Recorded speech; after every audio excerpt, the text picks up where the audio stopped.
In this lessons episode, explore why poor leadership rooted in control and fixing problems often fails to inspire lasting results. Discover how shifting focus from numbers to people transforms performance and culture. Understand why self-awareness and wake-up calls are critical for leaders to evolve, and uncover strategies for managing up by aligning with shared goals and delivering feedback with tact.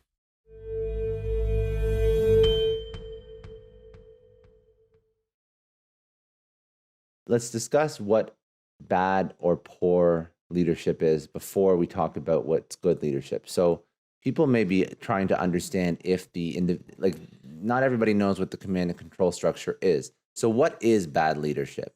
How does it display in 2020? Sure, I'll tell you a story that really brings this to life. This is about a guy named Matt, and Matt is a district manager, and he works in a pretty traditional industry. He works in the fast food industry. He works for a fast food franchise. Now, when I met Matt, Matt was one of 100 district managers in the whole company. He happened to be ranked number one out of all 100. So I asked him if he was always a top performer. He said, no way. When I started, I was like 84th on this list, and I was struggled for a while. So I asked him what changed.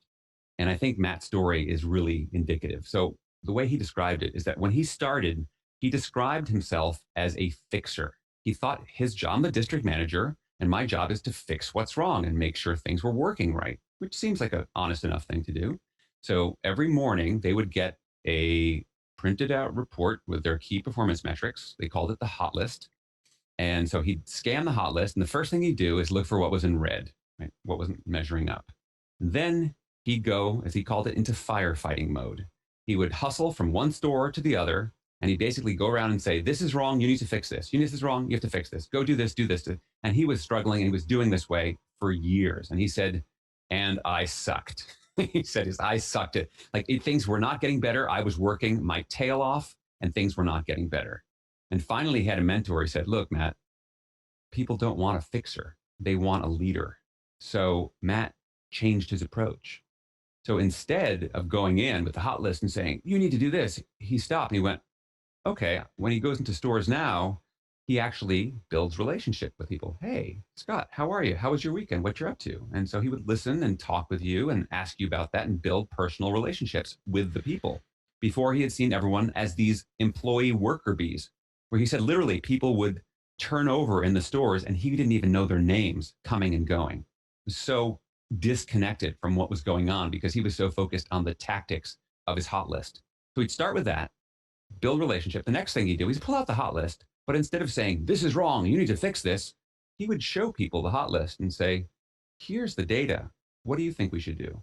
So very different approach, right? Suddenly he's now communicating and seeking to understand their point of view. And then together, they'd figure out a game plan for what they needed to work on. So they would collaborate.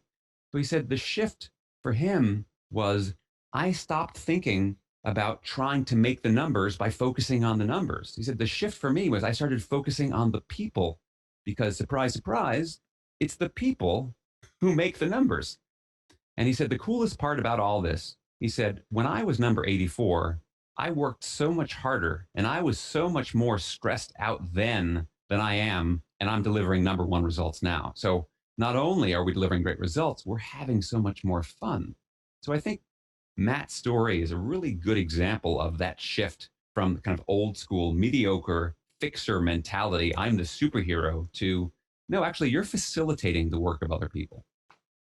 I like that story a lot. It shows the dichotomy, or just the juxtaposition. Sorry, that's probably the better word, between the old school mentality and what you should be doing and how you should be enabling, and being that servant leader, not being that taskmaster, cracking the whip. It's such a better way to lead, and it's probably the way that I see a lot of forward-looking leaders strive to lead and enable, because you don't want to be. And I think that I'm actually curious as to your opinion on why you think that command and control fixer mentality is still so prevalent in many industries. Not all, of course, but in many, it's still quite the status quo. Yeah, it's interesting. Great question. So, we like to say, what gets measured and rewarded is what gets done. And the fact is, unless there is a compelling reason for people to change, change is hard. And if what you have been doing, if you think it works for you, now your people can think you're crap. But if you think it's good enough and I have the job and there's no compelling thing that's going to make me change, you'll stick with what you know. You're not going to be an evolved person. My colleague Tasha Urich has got this great book called Insight, where she talks about the number one skill we need is to be self-aware. And her research has found that literally only like 8 to 10% of people are self-aware, though like 70% say they are, which is pretty scary. And one of the things that she suggests is that one thing we need to do to become more self-aware is have these, what she calls these alarm clock moments, these wake-up calls. And unless you have that wake-up call, that hit bottom moment, that holy crap, what I'm doing is not working, you'll stick with it. And I think so many industries, and I've had conversations with many, many, many mid-level managers say, you know what, we kind of try to change things around here, but the people at the top, they're all happy with it and they're not going to change. So if they don't, things around here won't change. And so there's got to be that sense of urgency. John Kotter talks about, the first core to leading change is you need to have a deep sense of urgency. If it's not important to the leaders in the organization, it's not going to happen to the extent that it can. Now, yes, can you do things in your own sphere and with your own teams? Yes. And ultimately, I believe every organization is limited by the level of the self-awareness of the leaders at the top of the hierarchy. And in following up on that point, is there a best practice to manage up? Let's assume that it's an optimal circumstance and there could be some change. But how would you suggest somebody manage up to leadership? And when we say leadership, I really want to clarify that it doesn't always have to be in a corporate setting either. It can Right. be in a community setting. It can be in a sports team setting. Like there's so many different Yeah. ways that you can apply these principles to be effective in your specific instance. So of course, most of this is going to be in business context, people that are Yeah. trying to understand how to manage and lead, but there's a lot of other ways. But still, how do you manage up? So how do you, because I've always been told, and I also agree, that managing up is probably the hardest part of a leader's or a manager's job, getting people above you to change their mind. Yeah, it is. And it's funny. I was just having this conversation with someone yesterday who was asking, she's actually on a school board and talking about the head of the school board and that they weren't particularly open and open to change. So same question. And it's interesting because what it takes is it takes a little bit of gymnastics and flexibility to do it. Because what you can't just go direct and say like, hey, you're sucky at this. Can you change? Because that doesn't really work. Is you have to align yourself with what is our mutual common goal. And so you need to step back and see the big picture. What is that leader who is up above you? What are they trying to achieve?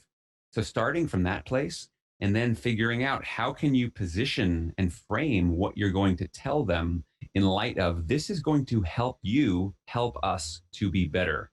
So that takes a little bit of like Aikido, right? It's like that martial arts using their energy to get them there. So if you can get them to agree that we are aligned on wanting to get there, great.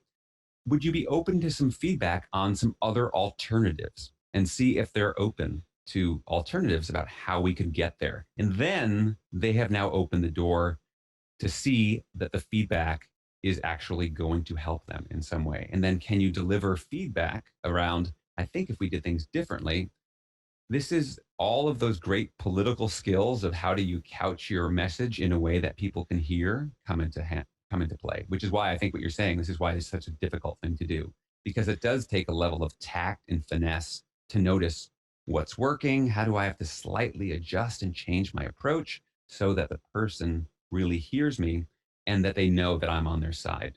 Certainly some things that we can do in advance is if we have demonstrated that we have done what we can to make our leaders look good and support what they've done in the past, that's going to go a long way to building our credibility as opposed to us coming out of left field and saying, hey, I've got some feedback for you.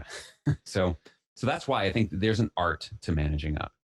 Thanks for tuning in. If you found this valuable, don't forget to hit that subscribe button so you never miss an episode. And if you want to dive deeper into this conversation, check out the links in the description to watch the full episode. See you in the next one.